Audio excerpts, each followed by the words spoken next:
First prescription, hindi batas, kundi ito na ang bagay sa'yo. Wife, submit to your own husband. Sabi mo sa katabi mong misis, bagay sa'yo to.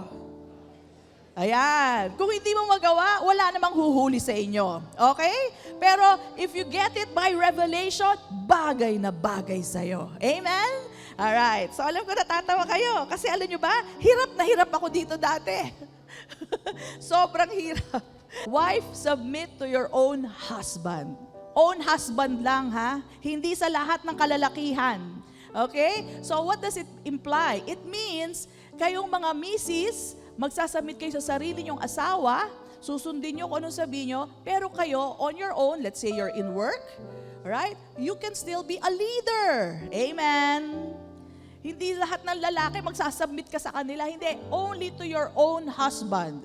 So, it implies that you can be a leader, you can be a president, you can be a barangay captain, you can be a mayor, right? You can be a pastora. Amen? Kasi hindi naman sa lahat ng lalaki, kundi sa sarili mo lang asawa. Amen po ba?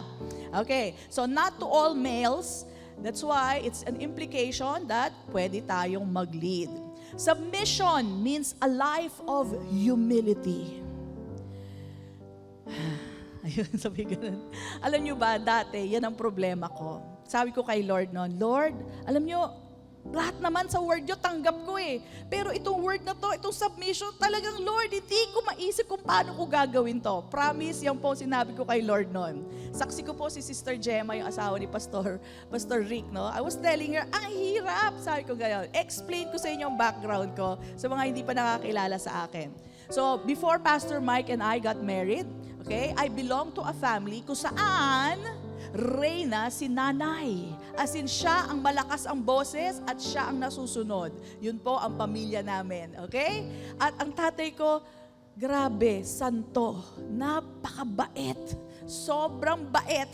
Kung ano sabihin ng nanay ko, sure, honey, gawin natin yan, dear. Okay? And then, sa buhay naman ni Pastor Mike, alright? Siya rin, ganun din po. Pag pumasok kayo sa bahay niya, alam niyo kung sinong reyna, nakaupo sa trono.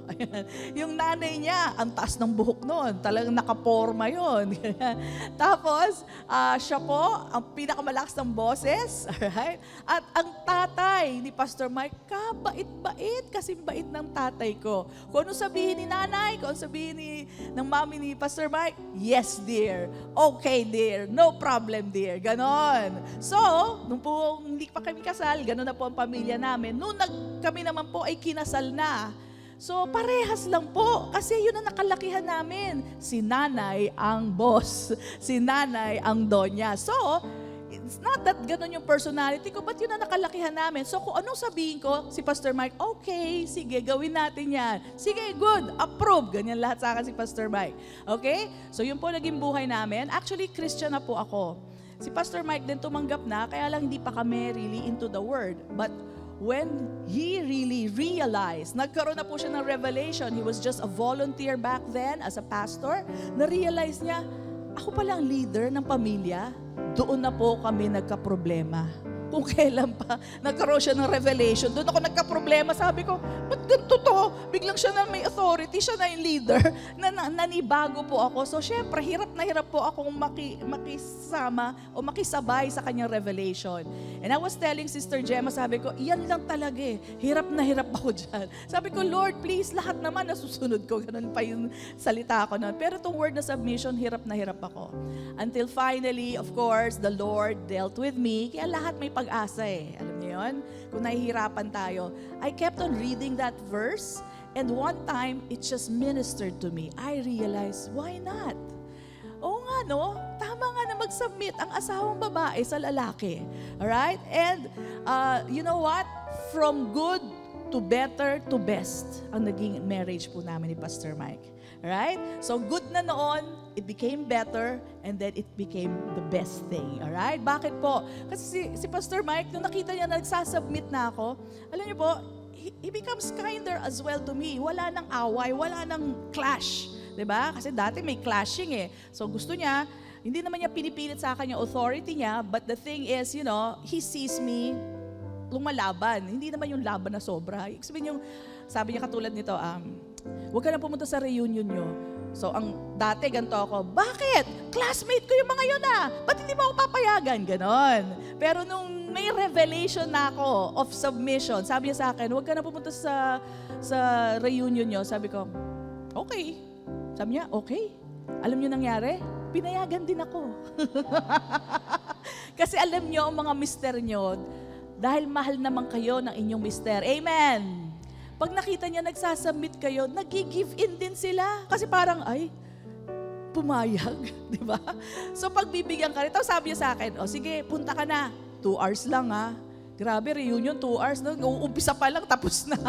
Okay? But at least nakapunta ako, di ba? So I was able to go there at eksakto 2 hours. Nandun na siya sa labas, okay? Iniintay na ako, but at least nakapunta ako. And na-stretch naman yon as the time went on. But, they give in as well, no? So, there's an effect on the men, a good effect. And God knows that, kasi He made the men, all right?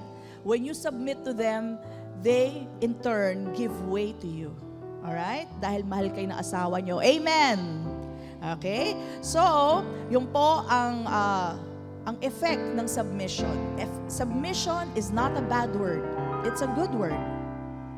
Let me tell you, brothers and sisters, do you know that you submit to the Lord?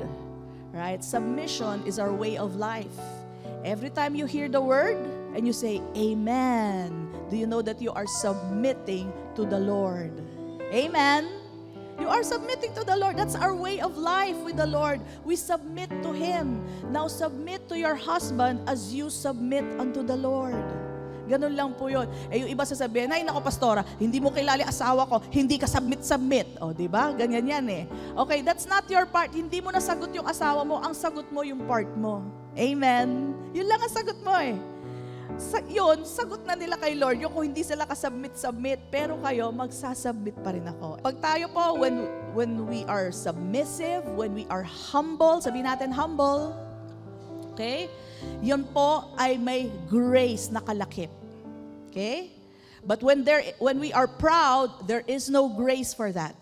Okay? God resists the one who are prideful, but gives grace to those who are humble.